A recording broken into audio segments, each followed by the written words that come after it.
My name is P. Hemant Subbarao, Faculty, Department of PG Management Studies, Sir C. R. Reddy College, Yelloor. Today we will discuss about Maslow's need hierarchy theory, which is one of the most important theory in motivation.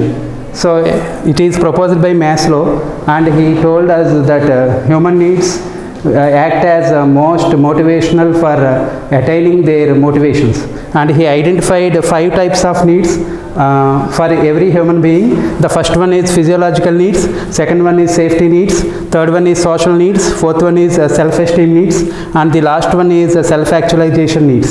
So coming to the physiological needs, we all know that there are 3 physical needs for any human being. One is food, second one is clothing, and third one is shelter. And Maslow identified that if these 3 physiological needs are fulfilled, then only any human being will think about tomorrow or about his motivation. So this is the basic and first need, and when it is fulfilled, then the human being will think about safety needs. Safety is nothing but what he has to do tomorrow. So safety is economical and physical.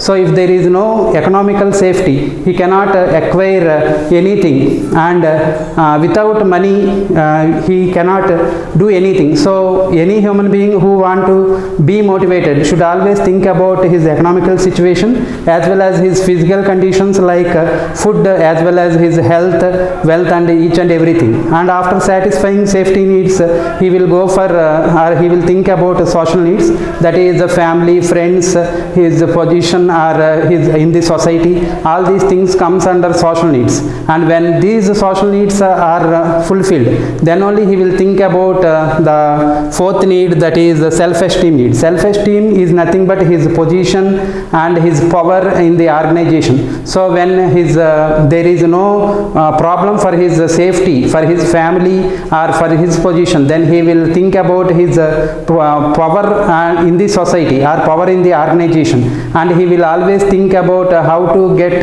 identified in the organization. And after once he is identified in the organization, then he will think about self-actualization needs, that is the final need which will be fulfilled. And if once self-actualization needs are fulfilled, then there is no any other thing to be fulfilled. That means the utmost thing which he want to attain in his lifetime can be considered as self-actualization needs. And Maslow identified that these 5 needs are very important and crucial for any human being, and when his this self-actualization needs are fulfilled, then any human being will be relaxed. Why? Because he has attained some stage in his life, both personally as well as professionally. Hence he will never think about or there is no necessity to look back again and again, and this is all about Maslow's need hierarchy theory.